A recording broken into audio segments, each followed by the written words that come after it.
ఈరోజు కథ సూర్యునిలో త్రిమూర్తులు.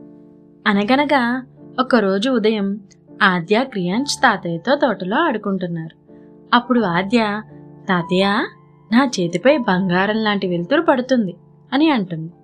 నాకు పడుతోంది తాతయ్య, ఇదేం మ్యాజిక్ అని క్రియాంశ్ అన్నాడు. తాతయ్య నవ్వుతూ, ఇది సూర్య భగవానుని తేజం బంగారాలు, ఇందులో ఒక గొప్ప రహస్యం ఉంది. ఏంటి తాతయ్య అని ఆద్య క్రియాంశ్ ఆశ్చర్యంగా అడిగారు. అప్పుడు తాతగారు, మీకు ఒక శ్లోకం చెప్తాను రండి.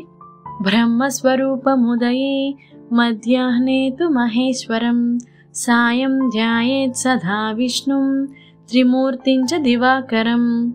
అంటే ఉదయం సూర్యుడు బ్రహ్మలా ఉంటారు, ప్రపంచానికి కొత్త ఆరంభాన్ని ఇస్తారు. మధ్యాహ్నం సూర్యుడు శివుడిలా ఉంటారు, బలంగా మెరుస్తూ చెడు ఆలోచనల్ని దూరం చేస్తారు. సాయంత్రం సూర్యుడు విష్ణువులా మారతారు, శాంతంగా మెరిసి మనల్ని కాపాడతారు. అంటే తాతయ్య, ఒకే సూర్యుడిలో 3 దేవుళ్ళు ఉంటారా అని ఆద్య అడిగింది. తాతయ్య, అవునమ్మా, అందుకే సూర్యుని త్రిమూర్తుల స్వరూపం అంటారు. ఈ శ్లోకాన్ని ప్రతి ఉదయం సూర్యుడికి నమస్కరిస్తూ చదివితే 3 దేవుళ్ళ వరాలు మనకి లభిస్తాయి. అవునా తాతయ్య, అయితే ఇక నుండి మేము కూడా ప్రతిరోజు సూర్యుడికి నమస్కరిస్తాం అని ఆద్య క్రియాంశ్ అన్నారు.